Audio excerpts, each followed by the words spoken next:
नमस्कार दोस्तों, स्वागत है आपका friends at preparation YouTube channel पर। और इस चैनल पर रोज सुबह 7 बजे मैं लेके आता हूं आपके लिए करंट अफेयर की ये वीडियो, जिसमें हम लोग बात करते हैं करंट अफेयर और जनरल स्टडीज के उन सारे क्वेश्चनों की जो कि आपसे पूछे जाते हैं अलग अलग कॉम्पिटेटिव एग्जाम में। चाहे आप एसएससी की तैयारी कर रहे हैं, यूपीएससी की तैयारी कर रहे हैं, किसी भी स्टेट का पीसीएस की तैयारी कर रहे हैं, या फिर कोई और ईपीएफओ या किसी और भी एग्जाम की तैयारी कर रहे हैं जहां पे आपसे करंट अफेयर या जनरल स्टडीज से क्वेश्चन पूछा जाता है, उन सारे एग्जाम के लिए आपके लिए वीडियो काफी यूजफुल होने वाली है।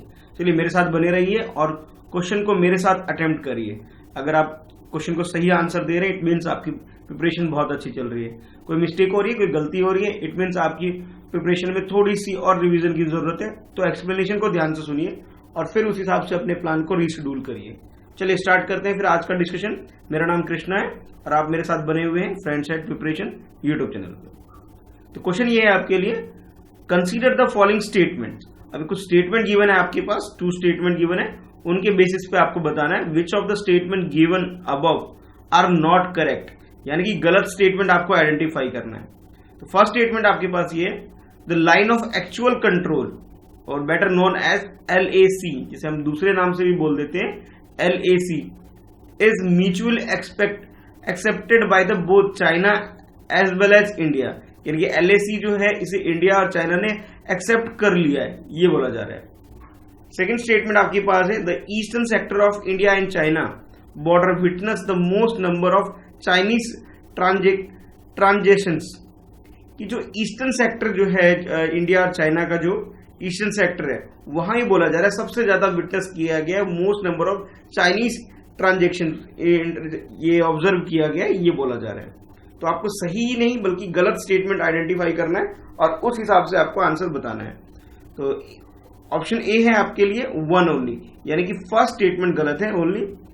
ऑप्शन बी है आपके लिए सेकंड स्टेटमेंट गलत है, और ऑप्शन सी है आपके पास बोथ फर्स्ट एंड सेकंड दोनों ही गलत है। और ऑप्शन डी में आपसे बोला जा रहा है कि नाइदर 1 नॉर 2, यानी कि ना फर्स्ट ना सेकंड, दोनों में से कोई सा भी स्टेटमेंट गलत नहीं है। तो आपके अकॉर्डिंग गलत आंसर क्या है इसके अंदर, ये बताइए। तो गलत स्टेटमेंट की बात करें तो इसमें जो करेक्ट आंसर आप बोल सकते हैं वो है सी, यानी कि बोथ 1 एंड 2 दोनों ही स्टेटमेंट गलत है। कैसे गलत है अब ये देख लेते हैं। जो फर्स्ट स्टेटमेंट आपसे बोला गया था कि ये इंडिया और चाइना की जो बॉर्डर के बारे में जो डील करता है LAC, यानी कि लाइन ऑफ एक्चुअल कंट्रोल, इसे जो बोला गया कि इंडिया और चाइना ने इसे कंफर्म कर दिया, एक्सेप्ट कर लिया है, ऐसा नहीं है, ये गलत है। बल्कि इसे नाइदर इंडिया नॉर चाइना दोनों में से किसी भी कंट्री ने इसे एक्सेप्ट नहीं दिया, यानी कि अपनी कंफर्मेशन नहीं दी है। ये फर्स्ट स्टेटमेंट हो गया, या जो कि गलत हो गया। सेकंड स्टेटमेंट जो बोला गया है कि सेकंड स्टेटमेंट में आपसे बोला गया कि ये चाइना के द्वारा इस सेक्टर के अंदर, ईस्टर्न सेक्टर के अंदर सबसे ज्यादा ट्रांसग्रेशन किया गया है, जबकि ये जो आपसे ईस्टर्न सेक्टर बोला गया, ये ईस्टर्न सेक्टर नहीं बल्कि ये वेस्टर्न सेक्टर की तरफ सबसे ज्यादा ट्रांजेक्शन किया गया है। तो यहां भी गलती होगी, जो कि इस टाइम लद्दाख रीजन है, इसकी बात की जा रही है। तो यानी कि सेकंड और स्टेटमेंट है वो भी गलत हो गया। जब दोनों ही स्टेटमेंट गलत हो गए तो जो हमारा जो ऑप्शन सी है, यानी कि both 1 and 2 both statement are wrong, ये वाला जो ऑप्शन है ये हमारा करेक्ट आंसर हो गया। तो करेक्ट आंसर इसका सी हो गया। चलिए देखते हैं नेक्स्ट क्वेश्चन को। Consider the following statement with reference to the cess. अब सेस के रिगार्डिंग में आपके पास ये 3 स्टेटमेंट गिवन है। अब तीनों स्टेटमेंट को 1 बाय 1 समझते हैं और फिर देखते हैं जो नीचे बोला गया आपसे, which of the statement given above are correct. अब इस क्वेश्चन के अंदर आपको करेक्ट स्टेटमेंट आइडेंटिफाई करना है। पहले रॉन्ग किया था, लेकिन इस वाले में क्या है, करेक्ट बोला है, करेक्ट स्टेटमेंट आइडेंटिफाई करना है रिगार्डिंग सेस। ठीक है, तो सेस क्या होता है अगर आपको पता है, इकोनॉमी का टर्म है। ठीक है, इकोनॉमी क्लियर है, इकोनॉमी टॉपिक अगर अच्छे से पढ़ते हैं तो फिर अब ये चीज बहुत ईजी है। चलो देखते हैं। तो फर्स्ट स्टेटमेंट आपके लिए ये, cess is a form of tax levied over and above of the base tax liability of a tax payer, यानी कि जो सेस के बारे में बोला जा रहा है ये लगाया जाता है टैक्स पेयर के ऊपर, ओवर लगाया जाता है, ओवर एंड अबव, यानी कि ऑलरेडी जो टैक्स होता है उसका, यानी टैक्स ऑन टैक्स कह सकते हो आप सेस को एक तरफ से। ठीक है, ये बोला जा रहा है स्टेटमेंट 1 के अंदर। स्टेटमेंट 2 के अंदर आपसे बोला जा रहा है it is levied only on the indirect taxes for specific purpose, यानी कि ये जो सेस है इसे सिर्फ लगाया जाता है इनडायरेक्ट टैक्सेस के ऊपर, डायरेक्ट टैक्स के ऊपर नहीं, ओनली ऑन इनडायरेक्ट टैक्सेस के ऊपर लगाया जाता है, वो भी फिर किसी स्पेसिफिक पर्पस के लिए लगाया जाता है, ऐसे नहीं लगाया जाता, किसी स्पेसिफिक पर्पस के लिए लगाया जाता है, ये बोला जा रहा है सेकंड स्टेटमेंट के अंदर। और थर्ड स्टेटमेंट में आपसे बोला जा रहा है the central government does not need to share the cess with the state government, कि सेंट्रल गवर्नमेंट को स्टेट गवर्नमेंट के साथ इसे शेयर करने की जरूरत नहीं होती है, ये थर्ड स्टेटमेंट बोला है। तो आपके हिसाब से जो करेक्ट आंसर क्या है, यानी कि करेक्ट स्टेटमेंट कौन से इन तीनों में से, वो अटेम्प्ट करिए क्वेश्चन उसके लिए। तो इस क्वेश्चन का जो करेक्ट आंसर है, करेक्ट आंसर इसका सी है, यानी कि बोथ 1 और 2 स्टेटमेंट जो वो करेक्ट हो गया। ठीक है, अब समझ लेते हैं कि इसमें क्या सही है क्या गलत है। एक मिनट, वन एंड सी जो ऑप्शन है 1 और 3 है, इसे थोड़ा करेक्ट कर लेना कि 1 और 3 जो ऑप्शन आपके पास है ये इसका करेक्ट आंसर है। ठीक है, यानी कि फर्स्ट स्टेटमेंट करेक्ट है और थर्ड स्टेटमेंट करेक्ट है, सेकंड में गलती है क्या, अब देख लेते हैं। जो सेस बोला गया ये क्या है, tax levied over and above the base tax liability, यानी कि ऑलरेडी जो टैक्स हम लोग पे करते हैं ये क्या होता है, सेस ये होता है टैक्स ऑन टैक्स होता है, यानी टैक्स के ऊपर एक्स्ट्रा एडिशनल टैक्स होता है। जैसे अगर आप में से कोई टैक्स पेयर है, तो अगर आप टैक्स पे करते हैं, जैसे मान लीजिए आपका पर्सनल टैक्स जो भी बनता है, आपकी इनकम जो भी बनती है, तो एक टैक्स मान लीजिए आपका एनुअली टैक्स सपोज 10,000 रुपीज आए, एक मैं जूम करके चल रहा हूँ 10,000, तो सेस क्या होता है कि जैसे एजुकेशनल सेस लगता है, ठीक है, तो वो क्या करते हैं, जितना भी आपका टैक्स है मान लीजिए उसका 5% है, तो 10,000 का 5% कितना हो गया, 500 रुपीज हो गया, तो 500 रुपीज एक्स्ट्रा आपको पे करना पड़ेगा, यानी कि टोटल जो आपका टैक्स बन गया, ऑलरेडी अब इनकम टैक्स आपका कितना बन रहा था 10,000, मैं जूम करके चल रहा हूँ, तो सेस क्या होता है, जो ऑलरेडी टैक्स का जो अमाउंट है टैक्स के ऊपर टैक्स लगाया जाता है, जैसे एजुकेशन सेस की मैं बात कर रहा हूँ वो लगाया जाता है, तो यानी कि 10,000 प्लस जो ये 500 एक्स्ट्रा जो आ रहा है 5% जो आ रहा है वो सेस हो गया। ये एग्जाम्पल बताया मैंने, ठीक है, रेट इसका वेरी होता रहता है, ऑलरेडी मोस्ट प्रोबेबली ये 3% होता है, ठीक है, 3% 2% इतना होता है, ये वेरी कर सकता है। मैंने एग्जाम्पल के लिए आपको समझाया कि टैक्स ऑन टैक्स क्या होता है, इसको हम सेस बोलते हैं, जो कि आपके जो टैक्स होता है टैक्स के ऊपर एक्स्ट्रा लगा देता है। जैसे मान लीजिए ये अभी जो चल रहा है क्या नाम है स्वच्छ भारत अभियान, तो स्वच्छ भारत अभियान के नाम से भी एक सेस लगा दिया जाए, तो ये एक तरह से क्या है, टैक्स ऑन टैक्स है, ठीक है, इसकी बात की जा रही है। अच्छा, सेकंड स्टेटमेंट जो बोला गया था कि ये सिर्फ इनडायरेक्ट टैक्सेस के ऊपर लगता है, बल्कि ये क्या होता है, ये किसी एक पे नहीं लगता है, ये दोनों पे लगता है, यानी कि ये डायरेक्ट टैक्सेस के ऊपर भी लगता है और इनडायरेक्ट टैक्सेस भी लगता है, यानी कि यहाँ पे जो स्टेटमेंट है यहाँ गलती हो गई। ये क्वेश्चन में बोला गया था ना, ये इनडायरेक्ट टैक्सेस के ऊपर लगता है, वो भी स्पेसिफिक पर्पस के लिए, स्पेसिफिक पर्पस के लिए तो लगता है, जैसे मैंने आपको एग्जांपल दिया कि जैसे एजुकेशन के ऊपर लगाने के लिए लगा गया, हो सकता है, लेकिन ये दोनों तरह के टैक्स, ये डायरेक्ट टैक्सेस के ऊपर भी लगता है और इनडायरेक्ट दोनों तरह के टैक्स के ऊपर लगता है, ठीक है। और थर्ड स्टेटमेंट जो आपको बोला गया, यानी सेकंड स्टेटमेंट गलत हो गया, ठीक है। थर्ड स्टेटमेंट जो आपसे बोला गया था कि ये सेस जो है ये इसे सेंट्रल गवर्नमेंट को स्टेट गवर्नमेंट के साथ शेयर करने की जरूरत नहीं होता, ये स्टेटमेंट बिल्कुल करेक्ट है, यानी कि सेंट्रल गवर्नमेंट हमारी कंट्री में स्टेट गवर्नमेंट के साथ सेस का जो भी रिवेन्यू कलेक्ट करती है, जो भी पैसा उनके पास आता है वो शेयर नहीं करती है स्टेट गवर्नमेंट के साथ, ठीक है। यानी कि स्टेटमेंट फर्स्ट एंड थर्ड सही हो गया, हमारा ऑप्शन सी बोथ 1 और 3 जो है वो करेक्ट आंसर है। चलिए देखते हैं नेक्स्ट क्वेश्चन। इस क्वेश्चन में आपसे बोला जा रहा है एक्सिम बैंक के बारे में पूछा जा रहा है। ये एक्सिम बैंक क्या होता है आप समझ लेते हैं। तो क्वेश्चन कुछ इस तरह से है, with reference to the export import bank of India, यानी कि एक्सपोर्ट इंपोर्ट को कंबाइन करके एक वर्ड बना दिया एक्सिम। तो Exim bank of India consider the following statement. अब आपके पास दो स्टेटमेंट दे दी गई है, उसके बाद बोला जा रहा है which of the statement given above are correct, यानी कि करेक्ट स्टेटमेंट क्या है वो बताइए, ठीक है। पहले स्टेटमेंट पढ़ लेते हैं क्या है दोनों स्टेटमेंट। तो स्टेटमेंट 1 में आपसे बोला जा रहा है it is a financial institution established through a act of parliament, यानी कि एक्सिम बैंक जो है, ये एक्सिम बैंक ऑफ इंडिया जो है इसे एक्ट ऑफ पार्लियामेंट के तहत इसे एस्टेब्लिश्ड किया हुआ है, यानी कि इसकी स्थापना की गई है। पहली बात तो ये बोला गया। सेकेंड स्टेटमेंट जो आपके पास है इसमें बोला जा रहा है कि it extends line of credit, ये क्या करती है, लाइन ऑफ क्रेडिट एक्सटेंड कर देती है to entities over to import goods and services, यानी कि गुड्स एंड सर्विस को इंपोर्ट करने के लिए लाइन ऑफ क्रेडिट को ये क्या करती है, एक्सटेंड कर देती है। कौन, एक्सिम बैंक, यानी कि export import bank of India line of credit को इंक्रीज कर देती है ओवरसीज वाले को, ताकि हमारे यहां से गुड्स एंड सर्विस को ये मतलब कहने का मतलब इनको इंपोर्ट कर सके, यानी कि इंडिया की कंटेंट्स में बात करें तो यानी कि हम अपनी कंट्री से अपनी सर्विसेज को और अपने गुड्स को दूसरी कंट्री में एक्सपोर्ट कर सके। ठीक है, बात समझ में आ रही है? इंपोर्ट कहां से कर सके? दूसरी कंट्री वाले हमारी कंट्री से इंपोर्ट कर सके, यानी कि इंडिया की अगर बात करें यानी कि हमारे लिए वो क्या हो जाएगा? एक्सपोर्ट हो जाएगा। तो आपको ये बताना है कि करेक्ट स्टेटमेंट कौन सा है। तो फर्स्ट स्टेटमेंट जो आपसे यानी कि बोला कि इसमें बोला जा रहा है ए में कि फर्स्ट स्टेटमेंट करेक्ट है, बी में बोला जा रहा है कि सेकंड स्टेटमेंट करेक्ट है, सी में बोला जा रहा है बोथ 1 और 2 यानी कि दोनों ही पहला और दूसरा दोनों स्टेटमेंट करेक्ट है, और डी में बोला जा रहा है, डी ऑप्शन, सी में तो बोला गया दोनों करेक्ट है, और डी में बोला जा रहा है कि नाइदर 1 नॉट 2 यानी कि दोनों में से कोई सा भी स्टेटमेंट करेक्ट नहीं है। तो हमें करेक्ट स्टेटमेंट आइडेंटिफाई करना है इन दोनों के अंदर से। तो इस क्वेश्चन का जो आंसर हो गया, आंसर आपका हो गया सी ऑप्शन, यानी कि बोथ 1 और 2 दोनों ही करेक्ट है। अब डिटेल में समझ लेते हैं ये एक्सिम बैंक है क्या। तो सितंबर 1981 में ये एक बिल पास किया गया था, ठीक है, जिसमें ये बोला गया था कि export import bank of India को स्टैब्लिश किया जाएगा। और उसके बाद मार्च 1982 में, ठीक है, नेक्स्ट ईयर ही अब मार्च के मंथ में महीने में ये हुआ कि ये बैंक एग्जिस्टेंस में आया, यानी कि इसको फुली ऑपरेशनल कंडीशन में लेके आ गया, यानी कि इसको कहने का मतलब है कि स्थापना कर दी गई और इसका नाम रखा गया export import bank of India. ठीक है, ये नाम रखा गया था जिसे हम शॉर्ट में एक्सिम बैंक भी बोलते हैं। अच्छा, अब ये क्या काम करती है ये बैंक? ये काम करती है जो हमारी कंट्री की से जो भी गुड्स एंड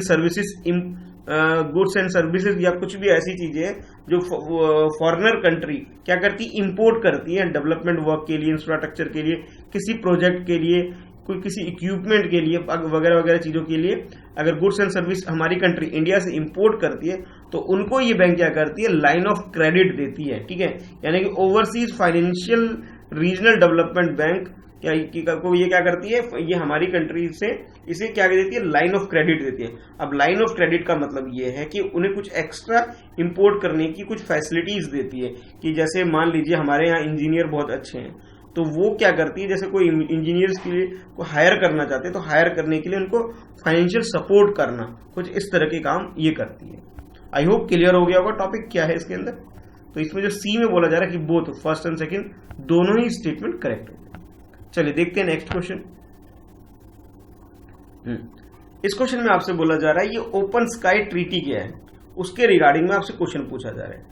ठीक है, एक बार क्वेश्चन को पढ़ते हैं और फिर समझ लेते हैं क्या है। और नीचे बोला जा रहा है आपसे कि which of the statement mention above are not correct, यानी कि इनमें से करेक्ट जो नहीं है वो बताना है। 3 स्टेटमेंट्स गिवन है हमारे पास, 3 स्टेटमेंट है और किसके रिगार्डिंग में, ओपन स्काई ट्रीटी के बारे में। जैसे बोला गया consider the following statement about open sky treaty, ये ओपन स्काई ट्रीटी होती क्या है ये बताना है। तो कुछ स्टेटमेंट इस तरह से आपके पास है, the treaty established an aerial surveillance system for its participant, यानी कि इस ट्रीटी को जिसने भी साइन किया हुआ है, जिस कंट्री ने साइन किया हुआ है उनके लिए क्या है कि उनकी स्काई में यानी कि उसके आसमान में जो एरियल सर्वेलेंस होता है, यानी कि कौन से हवाई जहाज जा रहे हैं आ रहे हैं, जो भी ट्रैफिकिंग हो रही है आसमान के अंदर जो आने जाने की, तो उसके रिगार्डिंग में ये ट्रीटी है। पहली बात तो ये बोला जा रहा है, ठीक है, तो उनके सर्विलेंस के लिए यानी कि उसमें निगरानी रखने के लिए एक तरह से एक सिस्टम इन्होंने जनरेट किया हुआ है, पहला स्टेटमेंट। सेकेंड स्टेटमेंट बोल रहा है अंडर द ट्रीटी, इस ट्रीटी के अंदर non territory can be declare off limit by the host nation, यानी कि वो एरिया जहां पे मेंबर कंट्री का कंट्रोल नहीं है। ठीक है, मान लीजिए इंडिया ने और नेपाल ने ट्रीटी साइन कर ली, सपोज एक बात कह रहा हूं, और चाइना ने साइन नहीं करी है, एक एग्जांपल के लिए लेके चल रहा हूं। ठीक है, तो चाइना का जो एरिया है वो इंडिया और नेपाल के लिए क्या है, वो से हम कह सकते हैं कि उसे उन्होंने एरिया से डिक्लेयर कर दिया कि वो ऑफ लिमिट एरियल रूट है वो। ठीक है, क्योंकि वहां पे वो एक्सेस नहीं कर सकते। ठीक है, ना इंडिया ना चाइना, इंडिया ना नेपाल चाइना के एरियल स्पेस के अंदर, ये समझाने के लिए था। ठीक है, तो यानी कि आप बोल सकते हो under the treaty no territory can be declare off limit by the host nation, कि ये किसी भी टेरिटरी को ये लोग ये डिक्लेयर नहीं कर सकते कि भाई ये ऑफ लिमिट है। ठीक है, अच्छा नेक्स्ट स्टेटमेंट, थर्ड स्टेटमेंट बोला जा रहा है कि India is a founding member of the treaty, यानी कि इस ट्रीटी यानी ओपन स्काई ट्रीटी का इंडिया जो है इसका फाउंडर मेंबर, यानी जब ये उसको फाउंड किया गया था, स्टैब्लिश किया गया था, इसे बनाया गया था, तब से इंडिया इस ट्रीटी का पार्ट है, यानी कि इंडिया ने तब से इसको साइन कर रखा है। कहने का मतलब ये है। तो आपके पास 4 ऑप्शन है। फर्स्ट ऑप्शन ए में बोला जा रहा है 1 और 2, यानी कि पहले 2 स्टेटमेंट करेक्ट है। बी में बोला जा रहा है कि सेकंड थर्ड स्टेटमेंट करेक्ट है। सी में बोला जा रहा है कि भी सेकंड स्टेटमेंट ही सिर्फ करेक्ट है। और डी में बोला जा रहा है आपसे कि थर्ड स्टेटमेंट ये सिर्फ करेक्ट है। तो करेक्ट आंसर आपके अकॉर्डिंग क्या है, आप उस हिसाब से बताइए करेक्ट आंसर क्या है। क्वेश्चन को अटेम्प्ट करिए एक बार, और क्वेश्चन में गलत आंसर बताना है, ठीक है। जैसे इसमें बोला कि नोट करेक्ट, तो इस क्वेश्चन को कुछ इस तरह से हम एक्सप्लेन कर सकते हैं कि इसमें पहले तो ये देख लेते हैं करेक्ट आंसर क्या है। तो करेक्ट आंसर इसका डी हो गया। डी का मतलब जो थर्ड स्टेटमेंट है सिर्फ वो गलत है। तो जिसमें ये बोला कि इंडिया इसका फाउंडर मेंबर है, नहीं भाई ये इसका मेंबर नहीं है। इंडिया ने इस तरह की कोई ट्रीटी में साइन ही नहीं किया। पहले ये बात तो गलत होगी, यानी कि India is not a member of the treaty, यानी कि इस ट्रीटी का इंडिया मेंबर ही नहीं है, इंडिया ने इस पर साइन किया ही नहीं है, ठीक है। पहली बात तो ये हो गई। बाकी जो दोनों स्टेटमेंट ये दोनों करेक्ट है, यानी कि ये ओपन स्काई जो ट्रीटी है ये 34 कंट्रीज में द्वारा उनके द्वारा साइन की गई है, ठीक है, ताकि वो एरियल की सर्वेलेंस के लिए, यानी कि उनके जो आसमान में कौन से जहाज आ रहे कौन से नहीं आ रहे उसको मॉनिटर करने के लिए इन्होंने इस ट्रीटी को डेवलप किया हुआ है। और टोटल 34 कंट्री ऐसी है जो इसको फॉलो करती है। अच्छा, दूसरा जो बोला गया था कि भाई ये कि नॉन एरिया जो है जो उनकी कंट्रोल में नहीं है उसको वो उसे क्या मानेंगे, उसे वो जो entire area of the member state is open for observation, यानी कि इसके अंदर ये बोला जा रहा है कि जितने भी इन 34 कंट्री के अंदर जितना भी एरियल स्पेस है उसको हर कोई भी कंट्री यहाँ पे इसको मतलब ऑब्जर्व कर सकती है, उस पर एक्सेस कर सकती है। इसके अंदर ये बोला जा रहा है, यानी कि फर्स्ट और सेकंड स्टेटमेंट करेक्ट हो गया, थर्ड स्टेटमेंट जो था वो गलत हो गया। उस गलत होने की वजह से आपसे बोला गया कि ऑप्शन डी है वो हमारा करेक्ट आंसर है, क्योंकि हमें गलत स्टेटमेंट ही बताना था। चलिए देखते हैं नेक्स्ट क्वेश्चन। नेक्स्ट क्वेश्चन में आपके लिए है कि कुछ स्टेटमेंट दे दी गई है आपके पास 2, और दोनों स्टेटमेंट में से आपको बताना है कि which of the above mention subject statement are correct, यानी कि करेक्ट स्टेटमेंट कौन सा आपको ये आइडेंटिफाई करना है। चलिए 1 बाय 1 दोनों स्टेटमेंट को पहले पढ़ते हैं, समझ लेते हैं, फिर देख लेते हैं सही कौन सा है गलत कौन सा है। तो जैसा क्वेश्चन इस तरह स्टार्ट है, consider the following statement.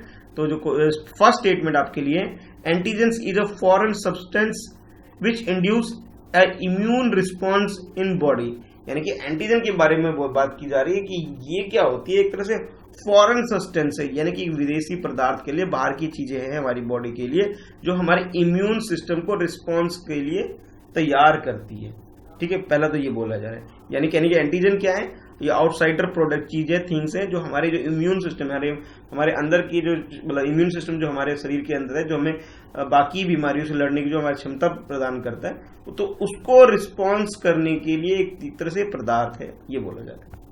Second statement में आपसे बोला जा रहा है adjuvant sends a signal to the body and help the immune system to the response against the antigen. ये एडजुवेकेंट क्या होता है, ये बोला जा रहा है कि ये क्या करती है, हमारी बॉडी के अंदर एक सिग्नल भेजती है, और ये जो सिग्नल हमारी बॉडी के अंदर जाती है वो जाती है इम्यून सिस्टम के पास, और वो तैयार करती है हमारे एंटीजन को तैयार करती है कि हमारे जो भी हमें डिसीज या बीमारी जो हमें हो सकते हैं उनसे लड़ने की हमारी क्षमता बढ़ा देती है, ठीक है। वो हमें उसके लिए तैयार कर देती है, उसके लिए हमें हेल्प कर देती है, यानी कि हेल्थ से रिलेटेड ये टॉपिक हो गया। जिसे आप कह सकते हो साइंस एंड टेक्नोलॉजी के अंदर भी डाल सकते हो उसको, कि वहां से आपसे क्वेश्चन पूछा गया। ये इसलिए पूछा जा रहा है कि हाल फिलहाल में जो ये कोविड-19 चल रहा है, कोविड-19 को इशू क्रिएट करके इससे टॉपिक बना करके हेल्थ सेक्टर से आपसे क्वेश्चन क्या बनाए जा सकते हैं, तो इस तरह के क्वेश्चन आपके लिए फ्रेम किए जा रहे हैं, ठीक है। तो अब ये बताइए मुझे कि स्टेटमेंट करेक्ट कौन सा है इन दोनों के अंदर, ठीक है। तो फर्स्ट ऑप्शन जो आपके पास ए है, ए में बोला जा रहा है कि ओनली 1 स्टेटमेंट, यानी फर्स्ट स्टेटमेंट करेक्ट है। बी में बोला जा रहा है कि सेकंड स्टेटमेंट ही करेक्ट है। सी में बोला जा रहा है बोथ 1 और 2, यानी कि दोनों ही स्टेटमेंट करेक्ट है। और डी में बोला जा रहा है कि नाइदर 1 नॉर 2, दोनों में से कोई सा भी करेक्ट नहीं है। तो सही आंसर क्या है, क्वेश्चन को अटेम्प्ट करिए। तो इस क्वेश्चन का जो करेक्ट आंसर है ये नहीं, यानी कि सी, बोथ 1 और 2 दोनों ही स्टेटमेंट करेक्ट है। अब समझ लेते हैं कि एंटीजन क्या है। एंटीजन क्या होता है, एक टॉक्सिक चीज होती है, यानी कि फॉरेन सब्सटेंस बोल सकते हैं इसे, बाहर का कोई प्रोडक्ट या टॉक्सिक चीजें होती है जो हमारे इम्यून सिस्टम के अंदर, यानी कि हमारी जो प्रतिरोधक क्षमता होती है, बीमारियों से लड़ने की क्षमता होती है, उसे प्रोड्यूस करती है हमारी बॉडी के अंदर, एंटीबॉडीज तैयार करती है, एक तरह से ये बोल सकते हो आप एंटीजन। ठीक है।